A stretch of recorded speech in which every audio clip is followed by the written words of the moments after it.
नमस्कार, आप देख रहे हैं नंदा न्यूज। आइए नजर डालते हैं आज की कुछ मुख्य खबरों पर।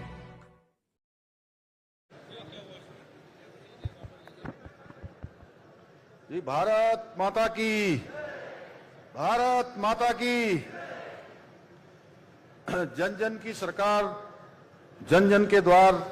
आज सहसपुर विधानसभा गुरुराम राय पब्लिक स्कूल के आज इस कार्यक्रम में मंच पर आसीन हमारे राज्यसभा के सांसद, भारतीय जनता पार्टी के बहुत वरिष्ठ नेता, राष्ट्रीय कोषाध्यक्ष आदरणीय नरेश बंसल जी और सहसपुर विधानसभा के बहुत ही कर्मठ, जुझारू और विकास को समर्पित, अपना काम बहुत सरलता और सहजता से करने वाले लोकप्रिय विधायक भाई सहदेव सिंह पुंडीर जी, मेरे साथ उत्तराखंड सरकार में विभिन्न दायित्वों पर काम करने वाले आदरणीय विनय रोहेला जी, पुनीत मित्तल जी, धीरेन्द्र पवार जी, ओमवीर राघव जी, भुवन विक्रम डबराल जी, हमारे पार्टी जिला देहरादून के यहाँ के जिला अध्यक्ष श्री मीता सिंह जी, नगर पालिका परिषद की अध्यक्ष हरबटपुर नीरू देवी जी, ब्लॉक प्रमुख अर्चना रावत जी,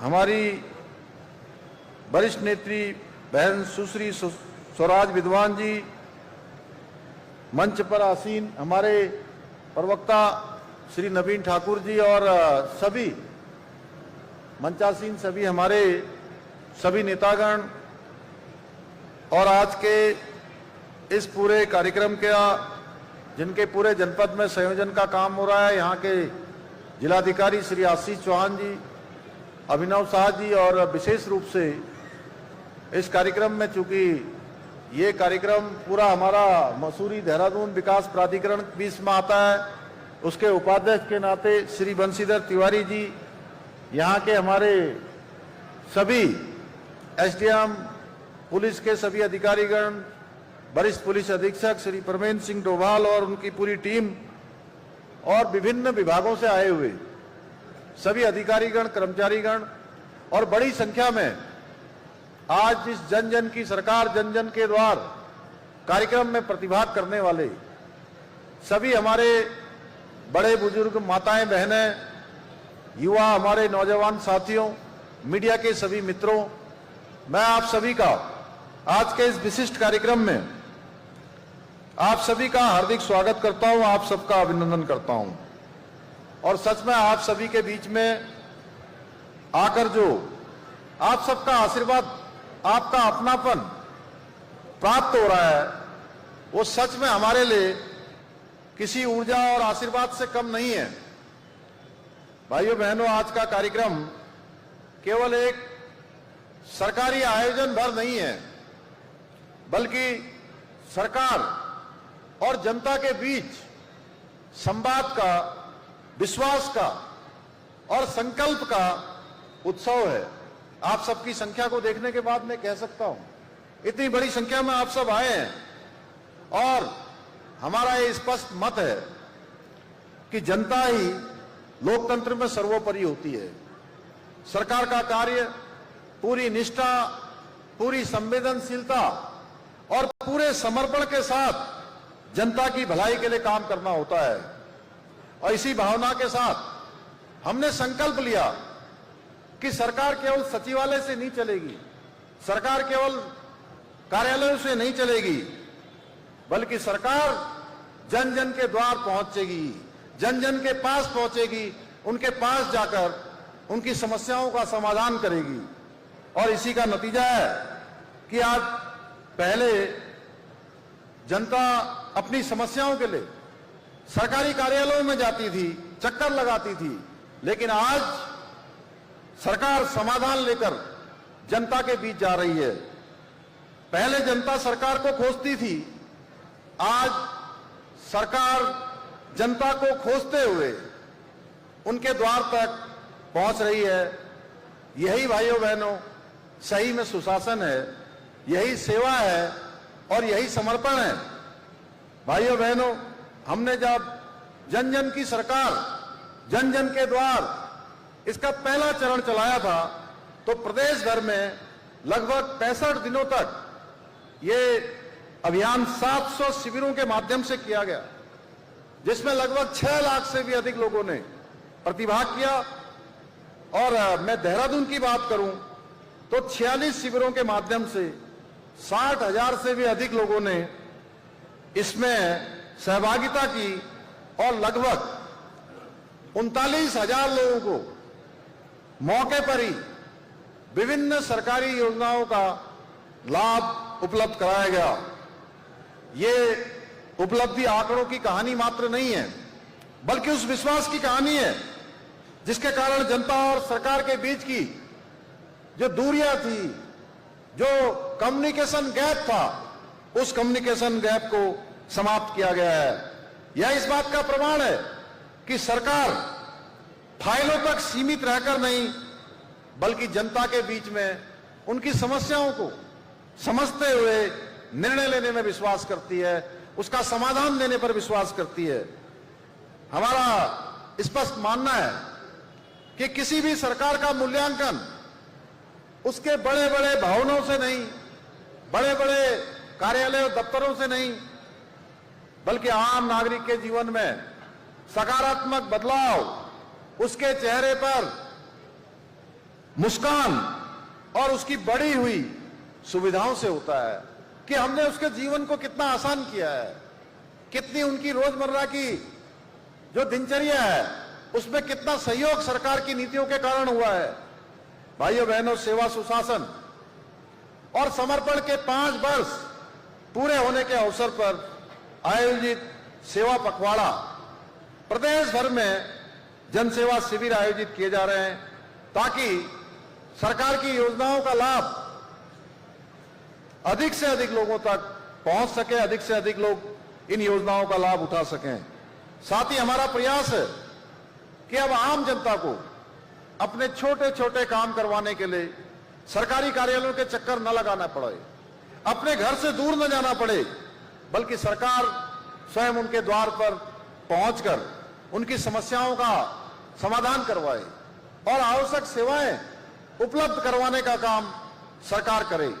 भाइयों बहनों, आप सभी जानते हैं बहुत दूर दराज के क्षेत्र हैं जहां के लोग अपने कामों के लिए, अपनी समस्याओं के लिए दूर के दफ्तरों तक जाने में उनको अनेक परेशानियों का सामना करना पड़ता था। बहुत सारे लोग देहरादून नहीं आ सकते, बहुत सारे लोग जिला मुख्यालय तक भी नहीं जा सकते, बहुत सारे ऐसे स्थान हैं जहां से ब्लॉक मुख्यालय भी अत्यधिक दूर हैं। इसलिए हमने ये संकल्प लिया कि हम चरणबद्ध तरीके से पहले चरण में, दूसरे चरण में, तीसरे चरण में लगातार जन जन की सरकार, जन जन के द्वार के कार्यक्रमों को चरणबद्ध तरीके से चलाएंगे, जिसके कारण से लोगों को परेशानियां नहीं होंगी, उनका समय बचेगा, उनको कार्यालयों के चक्कर नहीं लगाने पड़ेंगे, उनके संसाधन बचेंगे, उनको परेशानी नहीं होगी और उनके समय का भी बहुत बचत होगा। मुझे बताया गया कि 4 जुलाई से प्रारंभ हुए सेवा पखवाड़े के अंतर्गत अभी तक 64,192 लोगों ने इन शिविरों में प्रतिभाग किया है। इस दौरान देहरादून में 5,567 जन समस्याएं प्राप्त हुई हैं, जिनमें से 4,951 का समाधान सुनिश्चित किया गया है। 2,522 नागरिकों को विभिन्न प्रमाण पत्रों से जुड़ी सेवाएं उपलब्ध कराने की प्रक्रिया आगे बढ़ाई गई है। भाइयों बहनों, आज के इस अवसर पर मैं आप सबके बीच यह भी कहना चाहता हूं कि हमारे प्रधानमंत्री श्री नरेंद्र मोदी जी का हमारे राज्य से विशेष लगाव है और उन्होंने बाबा केदार की पवित्र भूमि से उनके मुख से निकले हुए शब्द थे कि 21वीं सदी का ये दशक उत्तराखंड का दशक होगा। आदरणीय प्रधानमंत्री जी के इसी विश्वास को साकार करने के लिए हमारी सरकार पूरी प्रतिबद्धता के साथ काम कर रही है और आज उत्तराखंड में बदलते समय की तस्वीर साफ दिखाई दे रही है, जिस प्रदेश को कभी पलायन और सीमित संसाधनों के लिए जाना जाता था, वही प्रदेश आज विकास, निवेश और संभावनाओं की नई पहचान बन रहा है। आज उत्तराखंड में सड़क हो, शिक्षा हो, पर्यटन हो, स्वास्थ्य हो, पेयजल हो, उद्योग हो या हवाई कनेक्टिविटी हो, हर क्षेत्र में आज अभूतपूर्व परिवर्तन दिखाई दे रहा है। साथ ही उत्तराखंड आज ऐसे अनेक उपलब्धियों का साक्षी बन रहा है जो एक छोटे से हिमालयी राज्य के लिए कर पाना असंभव होता था। जैसे पहली बार G20 की बैठकों का सफल आयोजन हुआ, पहली बार हमारे राज्य के अंदर राष्ट्रीय खेलों का आयोजन हुआ, पर्यटन को पूरे वर्ष गति देने के उद्देश्य से शीतकालीन यात्रा प्रारंभ की गई, पहली बार राज्य में बड़े स्तर पर ग्लोबल इन्वेस्टर समिट का ऐतिहासिक निवेश सम्मेलन आयोजित हुआ। भाइयों बहनों, आज डबल इंजन सरकार के प्रयासों से परिणाम स्पष्ट रूप से दिखाई दे रहे हैं। आज राज्य की अर्थव्यवस्था पहले से 1.5 गुना अधिक बढ़ी है। पिछले एक वर्ष में जीएसडीपी में 7.23% की बढ़ोतरी दर्ज की गई है। साथ ही प्रति व्यक्ति आय में भी 41% की वृद्धि हुई है। राज्य का बजट, जैसा आदरणीय नरेश बंसल जी ने अभी बताया, कि जो मात्र 4,000 करोड़ रुपए से प्रारंभ हुआ, आज वही हमारा बजट बड़ा आकार लेकर 1,11,000 करोड़ की राशि को पार कर गया है। भाइयों बहनों, यह हमारे लिए विकास के मामले में हमें आज तमाम कार्यों का, तमाम नई योजनाओं को आगे बढ़ाने का अवसर देता है। साथ ही प्रदेश में 20,000 नए उद्योग स्थापित हुए हैं। और ये सेलाई कुई का क्षेत्र, ये सहसपुर का क्षेत्र, यह तो वास्तव में एक मिनी इंडिया का स्वरूप यहां दिखाई देता है।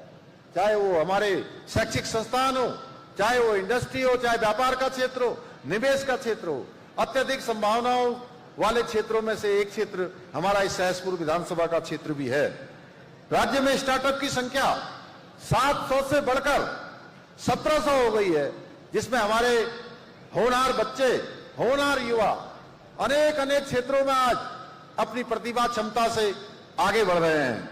प्रदेश में आज होटलों की संख्या में 25% की बढ़ोतरी हुई है। भाइयों बहनों, आज पर्यटन और रोजगार को लेकर हमारी नीतियां रंग ला रही है। होम स्टे की संख्या 50% से अधिक बढ़ गई है। डबल इंजन सरकार द्वारा किए गए विकास कार्यों का सुखद परिणाम है कि आज पहाड़ों में रिवर्स पलायन हो रहा है और 44% रिवर्स पलायन बढ़ोतरी उसमें दर्ज की गई है। जो भाई बहन कभी मजबूरी में पहाड़ छोड़कर गए थे, वो वापस अपने घरों को वापस लौट रहे हैं। भाइयों बहनों, आज उत्तराखंड की विकास यात्रा को राष्ट्रीय स्तर पर भी लगातार सम्मान मिल रहा है। चाहे वो नीति आयोग का इंडेक्स हो, सतत विकास के लक्ष्यों को प्राप्त करने में उस सूचकांक में राज्य भर में हमारे राज्य को पहला स्थान मिला है। भाइयों बहनों, ये हम लोगों के लिए बहुत बड़ी उपलब्धि है। विभिन्न मानकों को हमने पूरा किया है। वहीं सार्वजनिक वित्तीय प्रदर्शन सूचकांक, इंडिया इनोवेशन इंडेक्स में विशेष एवं हिमालय राज्यों की श्रेणी में भी हमारे राज्य को पूरे देश में दूसरा स्थान प्राप्त हुआ है। साथ ही लगातार 4 वर्षों से मोस्ट फिल्म फ्रेंडली स्टेट हमको चुना जा रहा है। लगातार भारत सरकार हमको प्रोत्साहित कर रही है। इसके अलावा कृषि, पर्यटन, स्टार्टअप, लॉजिस्टिक, एविएशन, ऊर्जा, मत्स्य विकास और निर्यात जैसे अनेक क्षेत्रों में हमारा राज्य राष्ट्रीय स्तर पर नई पहचान बना रहा है। आपने देखा होगा, इधर के सालों में बहुत सारे कानून, बहुत सारे नियम, बहुत सारे बेस्ट प्रैक्टिस जो हम राज्य के अंदर कर रहे हैं, उसको पूरे देश में भी मान्यता मिल रही है। यही नहीं, खनन क्षेत्र में किए गए सुधारों के लिए खनन तत्परता सूचांक में भी उत्तराखंड को पूरे देश में दूसरा स्थान प्राप्त हुआ और भारत सरकार ने 200 करोड़ रुपए की धनराशि हमको प्रोत्साहन राशि के रूप में हमारे राज्य को दी है। ये सभी उपलब्धियां इस बात का प्रमाण है कि उत्तराखंड सही दिशा, स्पष्ट संकल्प, और तेज गति से आगे बढ़ रहा है। हमें पूरा विश्वास है, हम सभी के सामूहिक प्रयासों से विकसित भारत के लिए विकसित उत्तराखंड निर्माण का जो हमारा संकल्प है वह